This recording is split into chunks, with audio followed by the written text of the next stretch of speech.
Part 2 সেখান থেকে শুরু হয় যেখান থেকে পার্ট 1 শেষ হয়েছিল। আমরা দেখতে পাই মিশন একটি হোটেলের বাইরে ছিল, আর এরপর সিন চেঞ্জ হয় আর আমরা দেখতে পাই হানজি ডংসিককে বোঝাচ্ছিল এই সবকিছু চশমার জন্য হচ্ছে, আর চশমা পড়লে মানুষ দেখতে পায় যে কার সঙ্গে কার রিলেশন রয়েছে। ডংসিক তো এই বিষয়টা বিশ্বাস করছিল না এবং সে মজা হিসেবে নিচ্ছিল। এদিকে সিনকে আমরা হোটেলে দেখতে পাই যে কিনা সেখানে রাত্রে পার্ট টাইম জব করে। তখনই তার ফ্রেন্ড এসে তার কাছ থেকে রুম চাইলে সিন বলে আমি তোমাদেরকে রুম দিতে পারবো না, কেননা এখনো তোমাদের বয়স হয়নি। তখন ছেলেটি বলে যে তোমারও তো বয়স কম, তুমি এখানে কি করছো। আর এরপর সিন তাদেরকে ভেতরে যেতে দেয়। ভেতরে গিয়ে তারা বসে আর লাল জামা পরা মেয়েটি সাদা ড্রেস পরা মেয়েটিকে ছেলেটির দিকে ধাক্কা দিচ্ছিল, কেননা সে তাকে পছন্দ করত। তখনই হোটেলের ভেতরে মিশন আসে। লাল ড্রেস পরা মেয়েটি মিশনকে দেখে বলে একে তো আগে কোথাও একটা দেখেছি, কিন্তু আমার মনে পড়ছে না। এরপর মিশন রুমে আসে এবং বলতে থাকে আমি অনেক মানুষের সঙ্গে সেক্স করেছি কিন্তু কারো সঙ্গে মজা পাইনি, আমি তো মিউজিক টিচারের সঙ্গে করতে চাই। এরপর সে সেখানে রাতে থেকে সকালে যখন চলে যাচ্ছিল তখন লাল ড্রেস পরা মেয়েটি তাকে আবারও দেখে এবং বলতে থাকে আরে আমার তো মনে পড়েছে, এ তো আমাদের স্কুলে কাজ করে, সে সেখানে নতুন চাকরি নিয়েছে। মিশন এরপর বাসায় এসে চশমা পরে রেড লাইন দেখতে শুরু করে। এরপর আমরা হানজিকে দেখতে পাই যে সিনের ফাইল পড়ছিল। ফাইলের মাধ্যমে সে জানতে পারে সিন ছোটবেলায় তার ড্রয়িং এর মাধ্যমে তার মাকে জানিয়েছিল যে তার বাবার অ্যাফেয়ার তার আন্টির সঙ্গে চলছে, আর এরপর সিনের মা সিনের বাবাকে হত্যা করে। এরপর হানজি সিনকে নিয়ে আবার হসপিটালে যায় এবং সিয়ঙ্গির মাথায় কতগুলো রেড লাইন আছে সেটা জিজ্ঞাসা করে। তখন সিন তাকে বলে এটা আমি আপনাকে বলবো না, কেন এটা যার যার প্রাইভেট বিষয়। তবে সেটা বলে সিয়ঙ্গির সঙ্গে যার রেড লাইনটা কানেক্ট হয় সে আমাদের স্কুলের নয়। হানজি তাকে জিজ্ঞাসা করে তোমার কি মনে হয় এরকম চশমা কি আরো কারো কাছে থাকতে পারে। সিন বলে আমি জানি না। কিন্তু এর পরের দিনই সিন টিভিতে একটি ক্রিমিনালকে দেখতে পায় যার চোখেও সেই চশমা ছিল, আর এরপর সে বুঝতে পারে কোরিয়াতে এমন অনেকের কাছে চশমা রয়েছে। এদিকে মিশন মিউজিক টিচারকে খুঁজছিল এবং তাকে একটি রুমে দেখতে পায় এবং তারা এরপর কথা বলতে শুরু করে। আর তাদের কথা শেষে আমরা দেখতে পাই তাদের দুজনের মাথায় রেড লাইন একজন অপরজনের সঙ্গে কানেক্ট হচ্ছিল, আর এটার মানে কি হতে পারে সেটা আপনারাই বুঝে নেন। এরপর জিনসিউ সিনকে একটি সুইমিং পুলে আনে আর এরপর তারা সেখানে অনেক মজা করতে থাকে। তারা যখন নুডলস খাচ্ছিল তখন সিন জিনসিউকে বলে আমি মানুষের মাথার উপরে রেড লাইন দেখতে পাই। জিনসিউ বলে কেমন লাইন, আমার মাথার উপরে কি তুমি কোনো লাইন দেখতে পাচ্ছ? তখন সিন বলে যে না, আমাদের দুজনের মাথার কারো উপরেই কোনো লাইন নেই, এর মানে তারা কখনো সেক্স করেনি। আর এরপর সিন যখন বাসায় আসে তখনই তার মাথার উপরে আমরা একটি রেড লাইন দেখতে পাই, আর এর মানে এটা হতে পারে সে জিনসিউর সঙ্গে কিছু একটা করে এসেছে বা অন্য কিছু হতে পারে, সেটা আমরা সামনেই জানতে পারবো। এরপর পুলিশ স্টেশনে কিচান আসে আর কিচান হানজিকে দেখে হাই হ্যালো করতে থাকে। আয়াটা ডংসিন দেখে হানজিকে জিজ্ঞাসা করে তুমি কি আবার তার সঙ্গে কিছু করেছো কিনা। হানজি বলে না। ডংসিন তখন বলে আমরা পুলিশ আর আমাদের তো এসব করার জন্য কোনো সময় থাকে না। হানজি বলে আমি টিচার কিচানের ব্যাপারে জানতে চাই কিন্তু তার সঙ্গে শুতে চাই না। এরপর মিশন আবার হোটেলে আসে আর সে সেই একই রুমে যায়, আর সিন তার রুমের পাশে যখন পরিষ্কার করছিল তখন সে মিশনের কথা শুনতে পাচ্ছিল। মিশন বলছিল আমি প্রতিদিন অনেক পুরুষের সঙ্গে শুই কিন্তু কেউ আমাকে পুরোপুরি স্যাটিসফ্যাকশন দিতে পারে না। আমি প্রতিদিন এই রুমে আসি কেননা এই রুমে একটি ফাঁকা রয়েছে যেটা দিয়ে আমি অন্য রুমের কাপলদের সেক্স করা দেখে নিজের অর্গাজম নেই। যদি আগে জানতাম যে এই ভিডিওতে মানে এই সিরিজটা এসব কিছু রয়েছে তাহলে জীবনও এক্সপ্লেন করতাম না। যাই হোক মিশন দেখতে পায় আজকে সেই রুমেই মিউজিক টিচার এসেছে অন্য একটি মেয়ের সঙ্গে, যেটা দেখে তো মিশনের পুরো হুশ উড়ে যায়। এরপর সেই মেয়েটি এবং মিউজিক টিচার যেটা করা সেটাই করে, আর এরপর মেয়েটি মিউজিক টিচারকে বলে সে আগামীকাল আবারও আসবে। এর পরের দিন সে যখন আবারও আসছিল আমরা দেখতে পাই মিশন সেই মেয়েটিকে মেরে তার কাপড় পরে মিউজিক টিচারের রুমে নিজেই যায়, কিন্তু মিউজিক টিচার তাকে চিনে ফেলে এবং জিজ্ঞাসা করে তুমি এখানে কি করছো। মিশন তো তার কোনো উত্তর দিচ্ছিল না, সে শুধুমাত্র সেক্সের ব্যাপারে বলে যাচ্ছিল। আর এরপর মিউজিক টিচার চলে যেতে চাইছিল কিন্তু মিশন তো তাকে আগে ড্রাগ মিশনের একটি পানি খাওয়ায় যার কারণে তার মাথা ঘুরায় এবং সে নিচে পড়ে যায়। আর এরপর মিশন থেকে আবার বিছানায় আনে এবং তার উপরে উঠতে যাবে তখনই সে দেখতে পায় মিউজিক টিচারের মাথা ফেটে গিয়েছে এবং সেখান দিয়ে অনেক রক্ত বের হচ্ছে। আর সব থেকে অবাক করার বিষয় হচ্ছে আমরা দেখতে পাই মিশন তাকে হসপিটালে না নিয়ে গিয়ে উল্টো সেই অবস্থায় তার সঙ্গে সেক্স করতে শুরু করে। তো ওই অবস্থায় যখন মিউজিক টিচার মারা যায় আমরা দেখতে পাই মিশন নিজেও এরপর ওয়াশরুমে যায় এবং নিজের হাত কেটে নিজেও মারা যায়। এরপর সিন যখন রুম পরিষ্কার করার জন্য ভেতরে যায় তখন সে সেই মেয়েটির হাত পা বাঁধা অবস্থায় দেখতে পায়। এরপর মেয়েটি তাকে বলে এখানে কি কি হয়েছে। এরপর আমরা তাদের দুজনকে এখানে মরে পড়ে থাকতে দেখি। তখনই সেখানে হানজি চলে আসে, অর্থাৎ পুলিশ চলে আসে। তো হানজি সিনকে জিজ্ঞাসা করে এই মহিলাকে এখানে রেগুলার আসতো। সিন বলে হ্যাঁ। হানজি জিজ্ঞাসা করে এই কেসের সঙ্গেও কি চশমা জড়িত। সিন হ্যাঁ বলে। এরপর হানজি হোটেলের ভিতরে গিয়ে ওয়াশরুমে দেখতে পায় অনেক রক্ত। তো সে রক্ত পরিষ্কার করলে নিচে সে চশমাটি দেখতে পায়। এরপর সে নিজেই চশমাটি পরে এবং তার হুশ উড়ে যায়, কেননা সে তার মাথার উপরে অনেকগুলো রেড লাইন দেখতে পায়। এরপর সে দ্রুত তার ভাতিজি সিয়ঙ্গির কাছে যায় এবং সে তার মাথার উপরে রেড লাইন দেখতে পায়, যার একটি বাইরে গিয়ে কার সঙ্গে কানেক্ট হচ্ছে, আর সেটা কার সঙ্গে কানেক্ট হচ্ছে সেটা দেখার জন্য সে দ্রুত বাইরে যায়। এরপর আমরা একটি পাস্টের সিন দেখতে পাই যেখানে সিয়ঙ্গি খুব ছোট ছিল এবং তার বাবা মা মারা গিয়েছিল, আর তখন থেকে হানজি তাকে লালন পালন করে আসে। তবে সিয়ঙ্গি বড় হওয়ার পর হানজি তার উপরে খেয়াল রাখতে পারেনি, কেননা হানজির নিজেরও অনেক কাজ রয়েছে। এরপর হানজি পুলিশ স্টেশনে বসা ছিল আর সে সবার মাথার উপরে এসলাইন দেখছিল। সে ডংজিনের মাথার উপরে 2টা এসলাইন দেখতে পায়। হানজি ডংকে জিজ্ঞাসা করে, তুমি বিয়ের আগে কাউকে ডেট করেছিলে? তখন ডং বলে, হ্যাঁ, একজনকে করেছিলাম। ডং খুবই ভালো মানুষ, সে বিয়ের পর কাউকে টাচ করেনি। তখন স্টেশনে ইউন জিনা নামে একজন আসে, আর সে একজন আইডল ট্রেনি এবং ভালো ডান্স করতে পারে। সে এসে বলে যে তার রেপ হয়েছে। এরপর হানজি সিয়ঙ্গের সেই বয়ফ্রেন্ডকে সিয়ঙ্গির পাশে আনে এটা চেক করার জন্য তাদের এস লাইন কি একসঙ্গে কানেক্ট হচ্ছে কিনা, কিন্তু সে দেখতে পায় তাদের এস লাইন কানেক্ট হচ্ছে না। তখন সে তার বয়ফ্রেন্ডের কাছে জিজ্ঞাসা করে, সিয়ঙ্গের কি আরো কোনো বয়ফ্রেন্ড ছিল? ছেলেটি বলে, সেটা আমি কি করে জানবো, এই মেয়েটি তো পুরো পাগল, সে সবসময় হেয়ঙ্গিকে মারার কথা চিন্তা করতো, কেননা সে সবসময় তাকে বুলি করতো। এদিকে সিন বাসায় বসে তার ফ্রেন্ডের সঙ্গে মেসেজে কথা বলছিল, আর তার বার্থডে ছিল। তখন এই সিনের ফোনে একটি মেসেজ আসে যেখানে কেউ একজন তাকে স্কুলে দেখা করতে বলে এবং আরো বলে সে এস লাইন দেখতে পারে। এর সাথে সে সিনকে হ্যাপি বার্থডে জানায়। সিন অনেকটা ভয় পেয়ে যায় এবং ভাবতে থাকে এই আবার কে যে তার বার্থডের ব্যাপারে জানে, কেননা তার মা ছাড়া তার বার্থডের ব্যাপারে কেউই জানে না। পরের দিন স্কুলে এসে সিন ভাবছিল কে তাকে মেসেজ করেছে। তখনই তার নজর জিনার উপরে যায়, আর এই মেয়েটি তার রেপ কেস করার জন্য গতকালকে পুলিশ স্টেশনে গিয়েছিল, যে কিনা একজন ট্রেনি। এর মাথার উপরে 4টা এসলাইন ছিল, আর সিন তাকে খুবই অবাক হয়ে দেখছিল। এরপর স্কুল শেষে জিনা তার স্টেটমেন্ট দেওয়ার জন্য পুলিশ স্টেশনে আসে। সে বলে তার একটা মেল বেস্ট ফ্রেন্ড আছে যে তাকে নিজের বোনের নজরে দেখে। ছেলেটির নাম জু, আর সে তাকে দেখা করার জন্য তার অ্যাপার্টমেন্টে ডেকেছিল, কিন্তু জু জিনাকে অনেক বেশি ড্রিঙ্ক করিয়ে দিয়েছিল। আর এরপর জিনার যখন হুশ আসে তখন সে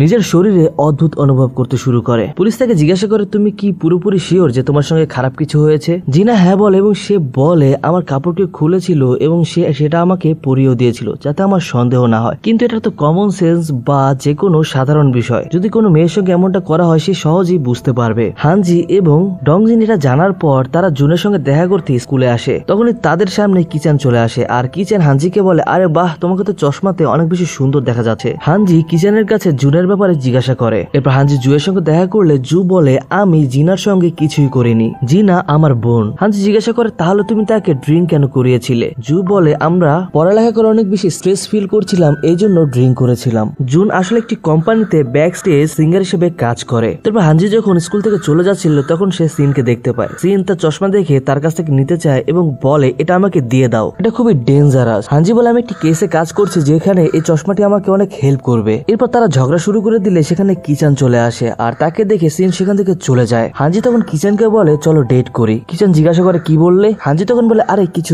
না, এটা বলে সে তখন চলে যেতে নিলে আমরা দেখতে পাই কিচানও সিনের মতো এস লাইন দেখতে পেত, তাও আবার কোনো চশমা ছাড়াই। এরপর হানজি জুনের সেই কোম্পানিতে আসে তার ব্যাপারে জিজ্ঞাসা করার জন্য যে সে কেমন ছেলে। কোম্পানি থেকে জুনের ব্যাপারে বেশি কিছু বলা হয় না। এরপর জুন আবার পুলিশ স্টেশনে আসে এবং তার চ্যাট গুলো চেক করা হলে দেখতে পায় জুন এবং জিনার মধ্যে নর্মাল ভাই বোনের মতোই কথা হতো, আর এরপর তাকে ছেড়ে দেওয়া হয়। এরপর হানজি জিনা এবং তার মাকে ডাকে। হানজি জিনাকে জিজ্ঞাসা করে, তুমি কি কখনো কারোর সঙ্গে ফিজিক্যাল হয়েছো? জিনা তার মায়ের দিকে তাকায় এবং সরাসরি মানা করে দেয় যে সে আজ পর্যন্ত কারোর সঙ্গেই ফিজিক্যাল হয়নি, কিন্তু হানজি তো এদিকে এই মেয়ের মাথায় 4টা এস লাইন দেখতে পাচ্ছিল। হানজি ভাবতে শুরু করে এর মাথায় 4টা এস লাইন, আর সে আমাকে মিথ্যা কেন বলছে। সেখানে হানজি জুনকেও ডাকে, কিন্তু হানজি দেখতে পায় জুন এবং জিনার মাথার এস লাইন কানেক্ট হচ্ছিল না, এর মানে তারা কিছুই করেনি। তো এখানে বোঝা যায় জুন পুরোপুরি ভাবে নির্দোষ। এরপর হানজি রাতে বাসায় আসে এবং সিনের সঙ্গে কথা বলতে থাকে। তারা দুজনে চশমার ব্যাপারে কথা বলতে থাকে। হানজি বলে চশমাটিকে ভালো কাজেও ব্যবহার করা যেতে পারে, আর এরপর সে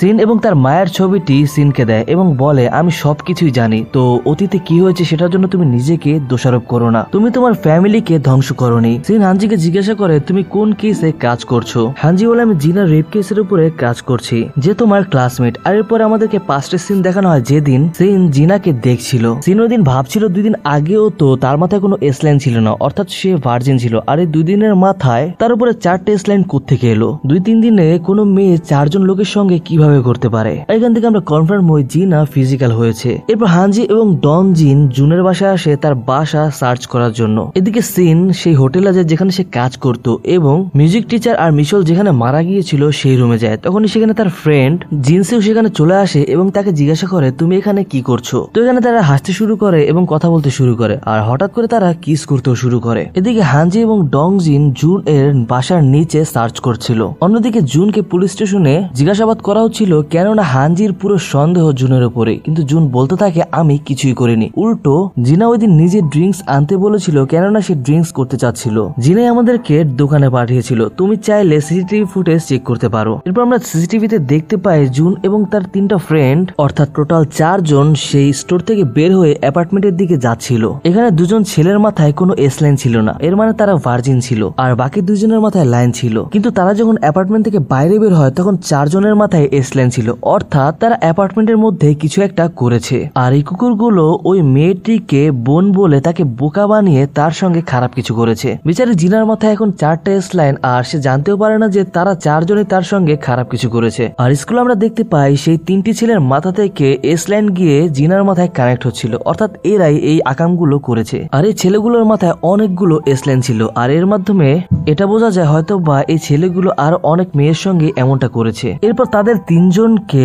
পুলিশ স্টেশনে নিয়ে যাওয়া হয়। তাদের মধ্যে একজন তো কান্না করতে শুরু করে এবং বলতে থাকে আমি বাসায় যাব। তো এই ছেলেটাকে হানজি সেই স্টোরের সামনে আনে যেখান থেকে তারা ড্রিঙ্কস কিনেছিল। ছেলেটি বলতে শুরু করে এ আমাকে কোথায় আনলে, আর সে ভয় পেয়ে যায় এবং সে দৌড়িয়ে যেতে শুরু করে, কিন্তু তখন তাকে অন্য একটি পুলিশ ধরে ফেলে। আর তখন সে স্বীকার করে ফেলে যে জুন এই প্ল্যানটি করেছে। জুন তাদেরকে বলেছে সে জিনাকে বাসায় আনবে এবং তাকে ড্রিঙ্কস করাবে। জুন এখনো এটা মানছিল না এবং বলে প্রমাণ নিয়ে আসো যে আমি এটা করিয়েছি। হানজি বলে আমার কাছে 3 জন সাক্ষী রয়েছে। আর পাশে বাসায় যেতে যেতে সিনকে বলে ফাইনালি আমি এই কেসটা সলভ করতে পেরেছি। সিন তাকে জিজ্ঞাসা করে তাদের কি শাস্তি হবে। হানজি বলে যে জানি না। সে এমনটা বলার কারণ হলো কোরিয়াতে অল্প বয়সী কেউ কোনো অপরাধ করলে তাদেরকে তেমন একটা শাস্তি দেওয়া হয় না, আর তাদেরকে এমন জেলে রাখা হয় যেখানে তারা আরো শান্তিতে থাকে। সিন এরপর হানজির মাথার এসলাইনের ব্যাপারে জিজ্ঞাসা করে যে তার মাথায় এতগুলো এসলাইন কেন। সিন বলে আমার মাথায় এতগুলো এসলাইন থাকলে আমি কবেই পানিতে ডুবে মারা যেতাম। হানজি বলে তুমি আমার মজা করা বন্ধ করো। তখনই হানজির ফোনে কারো কল আসে আর সে দ্রুত হসপিটালে চলে যায়। আর সে গিয়ে জানতে পারে তার বাবা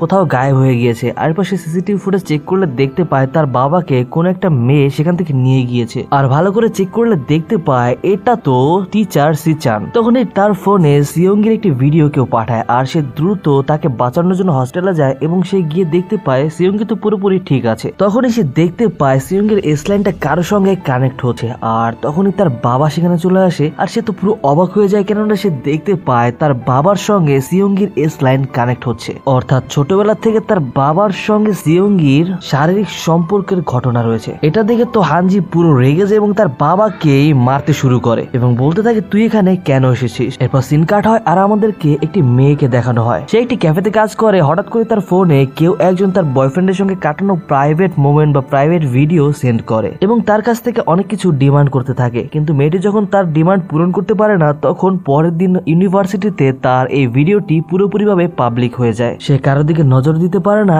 এবং সে ঘরে এসে কান্না করতে থাকে। আর সে জানতে পারে কেউ নয় বরং তার বয়ফ্রেন্ডই এই ভিডিওটি বানিয়েছে এবং তাকে ব্ল্যাকমেইল করেছে। আর সে বুঝতে পারে না সে কি করবে এবং সে অনেক বেশি চিন্তিত হয়ে গাড়ির নিচে মরতে যায়। কিন্তু তখন সেখানে কিচান চলে আসে এবং তাকে বাঁচিয়ে নেয়। আর এরপর তাকে সে একটি চশমা দেয় এবং বলে তুমি এটা পড়তে শুরু করো আর তোমার জীবন বদলে যাবে। আর এরপর আমরা সিন এবং জিনসিউকে হোটেল রুমে দেখতে পাই। সিন জিনসিউর সঙ্গে এখানে এজন্য এসেছে যাতে করে তারা ফিজিক্যাল হতে পারে, কিন্তু জিনসিউ বলে না না আমি এমনটা করতে পারবো না। সিন বলে তুমি করো বা না করো এটা তোমার ইচ্ছা, কিন্তু আমি চাই আমাকে কেউ যদি প্রথম টাচ করে সেটা তুমি হবে। জিনসিউ বলে ঠিক আছে, কিন্তু এখানে আমরা প্রোটেকশন কোথায় পাবো। আমরা দেখতে পাই সিন তো পুরো প্রস্তুতি নিয়ে এখানে এসেছে। এরপর তারা খুব জমিয়ে ভালোবাসা আদান প্রদান করে আর তাদের এস লাইন কানেক্ট হয়ে যায়। আর দুজনেই প্রথমবার করে তাদেরকে আমরা কি খুশি দেখতে পাই, মানে যাই হোক। এরপর শিনজু সিনের জন্য খাবার আনতে যায় আর তখন শিন আয়নায় নিজের এস লাইন দেখতে পায় এবং মনে মনে অনেক বেশি খুশি হয়। কিন্তু তখনই তার মাথা থেকে এস লাইন গায়েব হয়ে যায় আর সে পিছনে ঘুরে দেখতে পায় জিনসুর অ্যাক্সিডেন্ট হয়ে যায় এবং তার পেট দিয়ে রড ঢুকে যায় এবং তার মৃত্যু হয়ে যায়, যেটা খুবই আনএক্সপেক্টেড ছিল কেননা জিনসু খুবই ভালো একটা ছেলে ছিল। শিন অনেক মন খারাপ করে বসেছিল।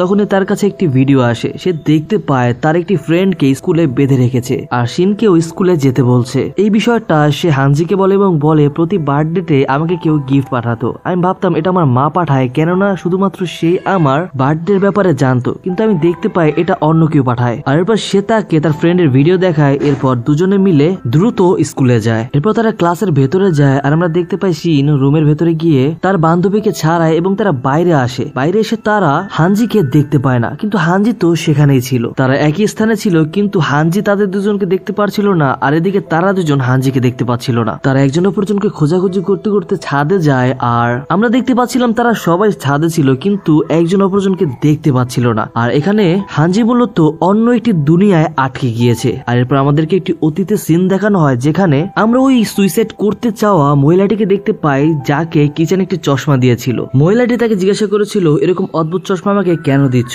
তখন কিচান তাকে বলে, আরে তুমি নিজের জীবন দিতে চাইছিলে, আর এখন দেখো আমি তোমার জীবন বদলে দিয়েছি, তুমি চাইলে কারো জীবন নিতে পারো। এবার প্রেজেন্টে শিন তার বন্ধুকে বলছিল, আমি এস-লাইন দেখতে পারি। তখন তার ফ্রেন্ড তার কাছ থেকে চশমা নিয়ে চোখে দেয় এবং বলতে থাকে, এরকম লাল কালারের লাইন, এটা তো চশমা পরলে যে কেউ দেখতে পারে, আর তুমি চশমা ছাড়াই দেখতে পারো, এটা আমাকে টিচার কিচান বলেছে। তখন শিন তার ফ্রেন্ডের উপরে রাগ করে এবং তার কাছ থেকে চশমা নিতে চায়, আর বলতে থাকে এটা একটি অভিশপ্ত চশমা, এটা যার কাছে যায় তার জীবনই নিয়ে নেয়। অন্য দুনিয়ায় হানজি তার সামনে কিচানকে দেখতে পায়, আর তার মাথায় অগণিত এস-লাইন ছিল, আর সে হানজির বাবাকে মারছিল, কেননা সে খুবই খারাপ কাজ করেছে। হানজি তার বাবাকে বাঁচানোর চেষ্টা করে, কিন্তু কিচান বলে, এই নাও তোমার বাবাকে মেরে ফেলো। তখন কিচান নিজেই হানজির বাবাকে মেরে ফেলে এবং হানজিকে বলে, দেখ তোকে আমি এই জন্যই ছাড়ছি যাতে করে তুই সিয়ঙ্গির খেয়াল রাখতে পারিস। এদিকে শিন তার ফ্রেন্ডের কাছ থেকে চশমা নিয়ে ভেঙে ফেলে, তখনই তার ফ্রেন্ডের হুশ আসে, আর আমরা এটা জানতে পারি যে যেই চশমাটা পরে তাকেই টিচার কিচান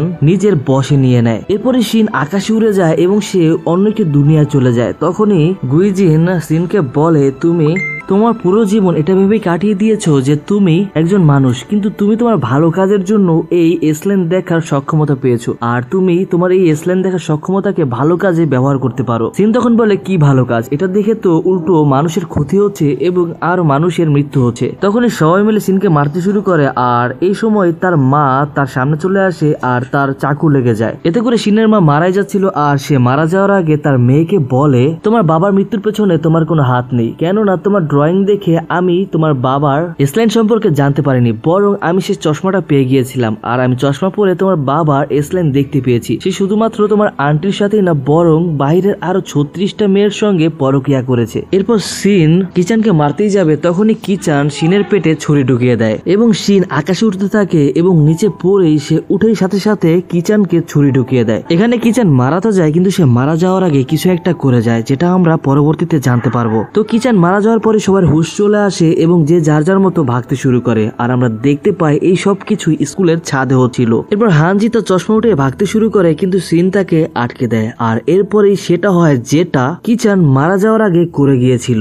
দেখতে পাই সবাই সবার এস-লাইন দেখতে পাচ্ছিল, তাও আবার কোনো চশমা ছাড়াই। বাহ, কি আজব আর অদ্ভুত দুনিয়া, যে কেউ যে কারো রিলেশন বা সম্পর্কের কথা জানতে পারবে। আর এরপর আমাদেরকে 1 বছর পরে সিন দেখানো হয়, আর আমরা দেখতে পাই মেট্রোতে সবাই হেলমেট মাস্ক যে যা ছিল তাই পরে যাতায়াত করছিল, কেননা এখন যে কেউ যে কারো এস-লাইন দেখতে পারে। মানুষ তার চেহারা ঢাকতে শুরু করে, কেননা তারা এস-লাইন তো ঢাকতে পারবে না। আর এই বিষয়টা সিন অনেক বেশি খুশি হয়, আর তার মাথার উপর তো কোনো এস-লাইন ছিল না। আর এই এস-লাইনটা বা কি আর কোত্থেকে আসলো এটা কেউই জানে না। সিয়ঙ্গি ভালো হয়ে যায়, আর তার মাথার উপর এস-লাইন চলে যায়, কেননা যেই বুড়ো লোকটি তার সঙ্গে এই কাজটা করেছে সে তো নিজেই মারা গিয়েছে, কিন্তু হানজি তাকে এখনো এইসব কিছু বলেনি। শিন এখনো জিনশিউর কবরে আসে তাকে স্মরণ করতে, সেখানে সে টিচার কিচানেরও কবর দেখতে পায়। আর এখানেই এই এস-লাইন কে ড্রামাটি শেষ হয়ে যায়। আমার দেখা খুবই অদ্ভুত এবং মানে কেমন যে বলবো আর কি, এটা রিভিউ দেওয়ার মতো আমার ভাষা নেই, মানে এন্ডিংটা আমার কাছে একদমই ভালো লাগেনি। যাই হোক, যদি আপনাদের কাছে এই ড্রামাটি ভালো লাগে তাহলে